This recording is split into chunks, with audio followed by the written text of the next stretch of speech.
오늘 주신 하나님의 말씀은 열왕기상 21장 1절에서 10절까지 말씀입니다. 열왕기상 21장 1절에서 10절 말씀 한 절씩 교독하시겠습니다. 그 후에 이 일이 있으니라. 이스라엘 사람 나봇이 이스라엘에 포도원이 있어 사마리아 왕 아합의 궁에서 가깝더니 아합이 나봇에게 일러 가로되 내 포도원이 내 궁 곁에 가까이 있으니 내게 주어 나물밭을 삼게 하라. 내가 그 대신에 그보다 더 아름다운 포도원을 내게 줄 것이요 만일 합의하면 그 값을 돈으로 내게 주리라. 나봇이 아합에게 말하되 내 일조의 유업을 왕에게 주기를 여호와께서 금하실지로다 하니 이스라엘 사람 나봇이 아합에게 대답하여 이르길 내 조상의 유업을 왕께 줄 수 없다 함을 인하여 아합이 근심하고 답답하여 궁으로 돌아와서 침상에 누워 얼굴을 돌이키고 식사를 아니하니 그 안에 이세벨이 저에게 나와 가로되 왕의 마음에 무엇을 근심하여 식사를 아니하나이까? 왕이 이르되 내가 이스라엘 사람 나봇에게 말하여 이르기를 내 포도원을 내게 주되 돈으로 바꾸거나 만일 내가 좋아하면 내가 그 대신에 포도원을 내게 주리라 한즉 저가 대답하기를 내가 내 포도원을 내게 주지 않겠노라 함을 인함이로다. 그 안에 이세벨이 저에게 이르되 왕이 이제 이스라엘 나라를 다스리시나이까 일어나 식사를 하시고 마음을 즐겁게 하소서. 내가 이스라엘 사람 나봇의 포도원을 왕께 드리리이다 하고 아합의 이름으로 편지들을 쓰고 그 인을 쳐서 그 성에서 나봇과 함께 사는 장로와 귀인들에게 보내니 그 편지 사인에 이르기를 금식을 선포하고 나봇을 백성 가운데 높이 앉힌 후에 비류 두 사람을 그 앞에 마주 앉히고 저에게 대하여 증거하기를 내가 하나님과 왕을 저주하였다 하게 하고 곧 저를 끌고 나가서 돌로 쳐 죽이라 하였더라. 아멘. 열왕기상 21장은 이렇게 시작을 합니다. 그 후에 이 일이 있으니라. 여기서 말하는 그 후에는 앞선 20장 마지막에 나오는 사건을 말합니다. 아합 왕이 아람 왕 베나닷을 사로잡았다가 이제 풀어주지 않습니까? 그때 선지자 하나가 선지자 하나가 변장하여서 이 아합 왕을 찾아옵니다. 그리고는 왕의 잘못을 지적을 하지요. 왕이 그 일로 근심하고 답답하여 사마리아로 돌아옵니다. 사마리아에 이제 와보니 이스라엘 사람 나봇의 포도원이 눈에 들어오는데 마음에 이제 든 거예요. 그것도 자신의 왕궁과 가깝습니다. 아합이 나봇에게 내 포도원이 내 왕궁 곁에 가까이 있으니 내게 주어서 나물밭, 채소밭을 삼게 하라 그렇게 말합니다. 만일 그 포도원을 주면은 그보다 더 아름답고 좋은 포도원을 주겠다. 또 원한다면은 돈으로 그렇게 그 값을 지불하겠다. 그렇게 말하지요. 아합이 나봇에게 포도원을 달라 할 때 강제로 달라는 게 아니에요.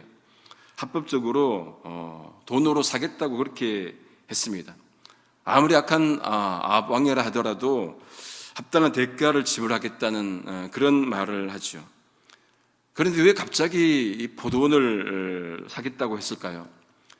이거는 그냥 지나가는 상상인데 이 바로 앞에 아람 왕 베나닷을 풀어준 일로 이 아합 왕이 좀 나쁜 소리를 들었지 않습니까? 그래서 이제 근심해서 또 답답해서 돌아왔단 말이죠. 그 기분을 풀기 위해서 어떤 의미에서 나봇의 포도원을 갖고 싶었다고도 상상할 수 있을 것 같습니다. 요즘 홈쇼핑 하시는 분들 중독이 많으시더라고요. 스트레스 풀기 위해서 홈쇼핑 하는데 이렇게 채널 돌리다 보면 홈쇼핑이 많이 있더라고요. 그러니까요. 그래서 아니까 그냥 무조건 막 사는 거예요. 나중에는 이게 샀는지 안 샀는지도 모르고 그런 게 이렇게 또 버리기도 하고 막 그런다는데 자기 화풀이로 그렇게 좀 할 때가 있다고 들었습니다. 어떤 동료로 했던 아합은 지금 포도원을 사서 채소밭을 만들고자 합니다. 매일 성경 해설에 보니까 신명기 11장 10절에 근거해서 포도원은 포도원은 하나님의 보살핌을 상징하고 이 채소밭은 애굽의 노예 시절을 떠올리게 하는 것이라 그렇게 이제 해설하고 있습니다. 따라서 포도원을 채소밭으로 바꾸는 것은 그 자체가 뭐냐? 그 자체가 약속의 땅을 애굽화하는 아합의 습성을 그대로 보여주는 것이라고 그렇게 해설하고 있습니다. 아합의 요구에 나봇이 내 조상의 유산을 왕에게 주기를 하나님께서 여호와께서 금하실 것이다. 그렇게 3절에 이유를 말합니다. 그리고 4절에 가서 내 조상의 유산을 왕께 줄 수 없다. 그렇게 이제 아합에게 말을 하시요. 여기서 나봇이 땅에 대해서 반복해서 하는 표현은 네 조상의 유산입니다. 네 조상의 유산이니까 함부로 팔 수 없다는 얘기겠죠. 땅은 하나님께서 이스라엘 각 지파에게 기업으로 주신 유산입니다. 그래서 팔아서는 안 되고 후손들에게 넘겨줘야 하는 것이죠. 다시 말해서 토지는 하나님께 속한 것이기 때문에 하나님께서 이스라엘 백성들에게 약속으로 주신 것이기 때문에 선물로 주신 것이기에 함부로 거래할 수 없었던 것입니다. 레위기 25장 23절에 보시면은 토지를 영구히 팔지 말 것은 토지는 다 내 것이라. 너희는 거류민이요 동거하는 자로서 나와 함께 있다. 그렇게 말씀을 합니다. 땅의 주인은 하나님이기 때문에 나봇은 그 누가 요구한다고 해도 주지 않았을 겁니다. 왕이 요구해도 주지 않은 것이죠. 거절했던 겁니다. 이 나봇의 담대함도 보게 됩니다. 우리가 어떤 원칙이 있으면은 여러분 그 어떤 상황이 있더라도 그것을 지켜야 합니다. 그것이 말씀을 지키는 거예요. 좋은 때 여러분 말씀 지키는 건 누구나 할 수 있습니다. 하지만 어려운 때 어떤 위압이 오고 어떤 상황이 어려울 때 말씀 지키는 그것은 쉽지 않아요. 그것은 그 사람의 어떤 의미에서 본질적 신앙이 드러나는 것이겠죠. 나봇은 그 담대함을 보여주고 있습니다. 이 나봇이 거절하자 아합이 또 어떻게 합니까? 또 근심하고 답답하여서 왕궁으로 돌아와서 침상에 누워 얼굴을 돌리고 식사를 하지 않습니다. 아합은 문제에 직면하면은 그 문제를 돌파하려고 하기보다는 그냥 쉽게 근심하고 또 답답해하는 그런 타입 같습니다. 그러니까 욕심은 많은데 그것을 풀 수 있는 능력은 없는 거예요. 이런 유의 리더를 만나면은 그 나라 백성이 피곤합니다. 고생합니다. 그렇게 침상에 누워서 식사도 하지 않자 누가 등장합니까? 이세벨이 등장해요. 이세벨이 와서 무슨 일로 그렇게 근심하여서 식사도 하지 않는지 묻습니다. 야구 경기에 구원투수처럼 등장합니다. 19장에서 아합이 여러분 엘리야와의 이 전투에서 지지 않습니까? 그때 엘리야가 행한 모든 일과 그가 어떻게 모든 선지자를 죽였는지를 이 이세벨에게 아합이 말하죠. 상세하게 보고합니다. 그러자 이세벨이 사신을 엘리야에게 보내서는 너 죽이겠다. 그렇게 하지 않습니까? 그랬더니 또 엘리야가 두려워서 도망하여서 로뎀나무 아래 거기에 앉아서는 죽여달라고 그렇게 했던 것이죠. 이세벨이 무섭기는 무서운가 봅니다. 아합왕이 이세벨에게 모든 것을 이제 6절에 보면 이야기합니다. 6절 이야기했는데 내가 이스라엘 사람 나봇에게 포도원을 내게 주면은 내가 돈을 주거나 그가 원한다면은 내 돈 대신에 포도원을 주겠다 했더니 그가 자기 포도원을 내게 주지 않겠다고 했다는 거죠.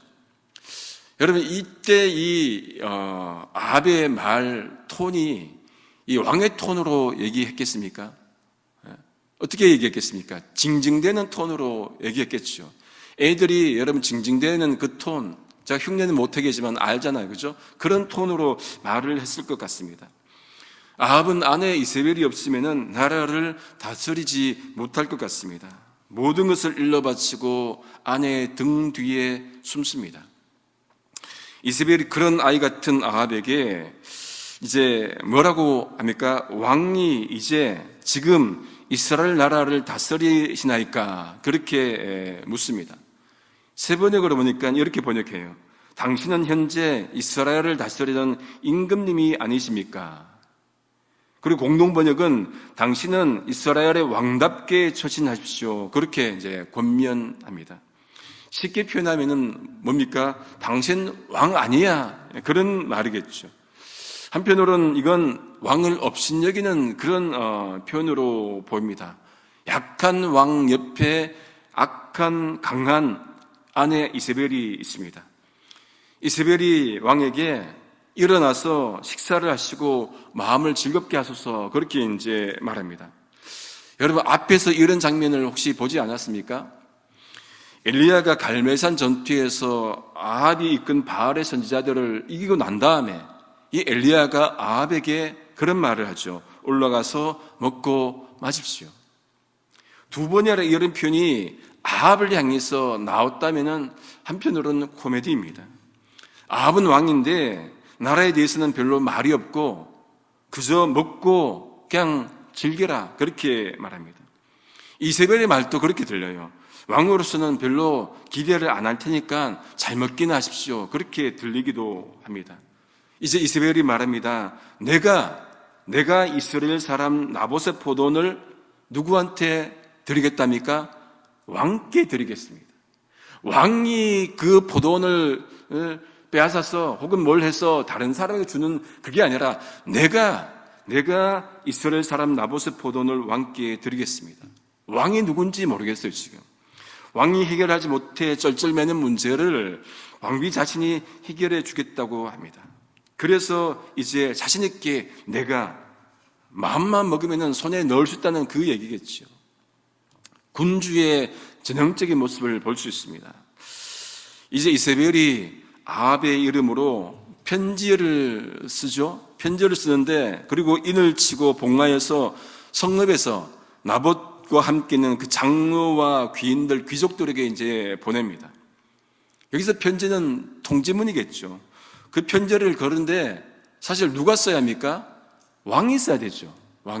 왕이 써야 되는데 아합이 써야 되는데 그 편지를 이세벨이 써서 보냅니다. 이세벨이 거의 왕이에요. 아합은 능력도 없고 글 쓸 능력도 없고 난국을 헤쳐갈 능력도 없고 통지문도 못 쓰면은 어떻게 나라를 다스립니까? 여러분 한 나라의 왕은 무엇보다도 능력이 있어야 됩니다. 잔머리 굴려서 정치하는 것이 아니라 지혜를 가진 정치를 해야 되죠. 우리가 알다시피 앞에 열왕기상 1, 2, 3장 솔로몬이 등장을 합니다. 그때 솔로몬에게 무엇을 원하느냐 하나님께서 물으셨을 때 듣는 마음, 분별하는 마음, 지혜를 주십시오 그렇게 요구했죠. 그랬더니 구하지 않았던 부도 다 주지 않았습니까? 그 지혜를 가지고 솔로몬은 다스렸던 것이죠. 아합은 그런 지혜가 없고 무능하기 그지없습니다. 이제 이스라엘이 그 편지를 보냈는데 어떻게 쓰여져 있습니까? 금식을 선포하고 나봇을 백성 가운데 높이 앉혀라 9절에 그렇게 말씀을 합니다. 금식을 선포하랍니다. 나라가 위기에 처하면은 금식을 선포해서 같이 기도하고 뭐 해야 되는데 지금 한 사람의 그 포도원을 빼앗기 위해서 금식을 선포합니다. 절대 권력의 어떤 남용이죠. 나봇을 백성 가운데 높이 앉히게 합니다. 그를 존중해서 존경해서 앉히는 것이 아니라 그를 비난하고 저주하기 위해서 그렇게 앉힌 것이죠. 왕에게 반역하면은 저렇게 되는 거야. 왕에게 반역하면은 사람들에게 창피당해서 저렇게 들리워서 이제 죽는 거야. 중세 때 여러분 어떤 잘못을 하면은 그 사람을 광장에 있는 단두대 아니면 교수형 거기에 세워놓고 죽이지 않았습니까? 부라는 거죠. 왕에게 아니면은 어떤 권력에게 대항하면 저렇게 되는 거야. 함부로 그렇게 접근하지 못하도록 대들지 못하도록 하기 위해서 그렇게 행했던 것이죠.